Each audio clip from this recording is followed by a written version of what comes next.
Jopiny gweng' ma ojalo e kar chung'ur bura ma Lego Usonga obago ng'anyo mamuol mar kwedo rach mar olalo ma tudo gweng' ma Kogelo kod Ojalo ma giduto giwacho ni osekethore kuom ndalo malach kendo rocho yore mag wuoth kaachiel kod ohala e kind gwenge ariyogo mogeno kuom chiro Nyang'oma. Kaka Steve Biko lero, jopiny go ywak ni kata yore mag yudo thieth loka Nyang'oma bende tek kaluwore kod rach mar olalono.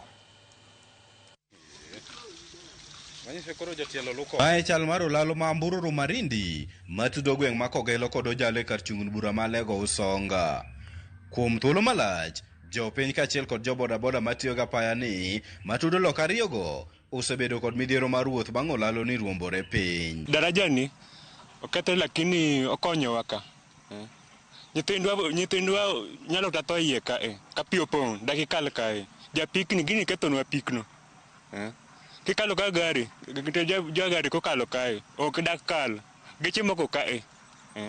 Kata loche mabiro kae, moko kae seriously. It is really hard to pass this road. Mostly as women, kalo yoni kopong' en gima tek.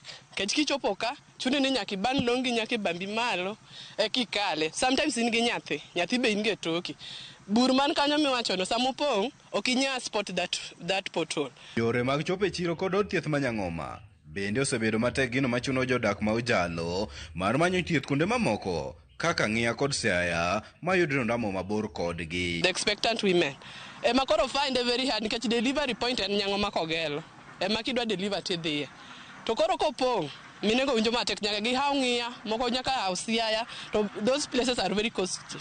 During the night, kai ma wanya access, ene ma in machiegni. Koro with this daraja being like this, en gimoro matek kuomwa. Moro yudo no atingo customer, abadi kata Nyang'oma, to ka gik ka tie bur moro kanyo mosewuoyo to burno kichope, samoro kinyal nene, samoro pi opong'.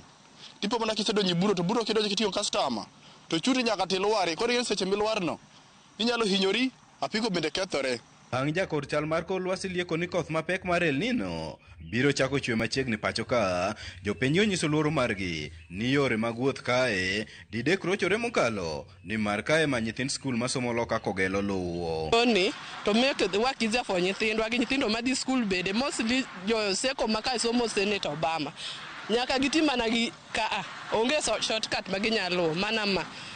Koro for the MP Otema ne manage nwa yoni within a short period of time before the rain comes. Kecham yoni El Nino be biro. Kore El Nino ko biro, there will be no transport. Transportation will not work in this place. Ewe mano, gikwayo piny owacho kokalo kuom apisi mar jaod bura ma Lego Usonga, Samuel Atandi, mondo donjre wachno mar resogi midhiero mar rochruok olalo no. Akwayo ni mondo losnwa daraja ni as soon as possible. Nikech waseneno thagruok mang'eny kae.